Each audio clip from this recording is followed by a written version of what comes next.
Hi hello అండి. Welcome to stitch and style by Satya. ఈరోజు వీడియోలో లంగా జాకెట్‌లో డిజైన్ చూపిస్తున్నానండి. అలాగే నాకు తెలిసిన ఒక విషయాన్ని మీతో షేర్ చేసుకోవాలనుకుంటున్నాను. ఈ లంగా జాకెట్‌లో అనగానే మన పిల్లలు ముందు చక్కగా బుట్ట బొమ్మలా తిరుగుతూ ఉండాలి అని చెప్పి డిజైన్ చేస్తూ ఉంటాం గదండీ! అయితే మంత్స్ బేబీ నుంచి టీనేజ్ పిల్లల వరకు ఒక్కొక్కసారి సెట్స్ తీసుకొస్తూ ఉంటారండి. ఈ సెట్స్ వల్ల ఏమవుతుందంటే లూజ్ చాలా తక్కువ ఉంటుంది. క్లాత్ చాలా తక్కువ ఇస్తా ఉంటారు. సో, దాన్ని మనం 5000 పెట్టి తీస్తారు, 6000 పెట్టి తీస్తారు, మగ్గం వర్క్ చేయిస్తారు. బట్ ఏంటంటే 1 ఇయర్ బేబీకి తీసుకున్నప్పుడు మనం క్లాత్‌లో స్టిచ్ చేయించామంటే దగ్గర దగ్గరగా 3 ఇయర్స్, 4 ఇయర్స్ వరకు యూజ్ చేయొచ్చండి. ఈ సెట్స్ అలా కాదండి. అసలు కుచ్చుళ్ళే రావు.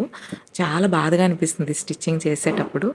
టీనేజ్ పిల్లలకైతే చక్కగా ఒక శారీ సరిపోతుందండి. మంచిగా బుట్ట బొమ్మల్లా కనిపిస్తూ ఉంటారు.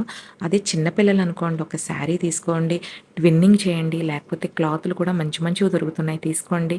చాలా మంచిగా కుచ్చులొస్తూ ఉంటాయి. బుట్ట బొమ్మల్లా అనిపిస్తుంటారు. కుట్టేటప్పుడు మాకు కూడా సాటిస్ఫాక్షన్ ఉంటుంది గదండీ!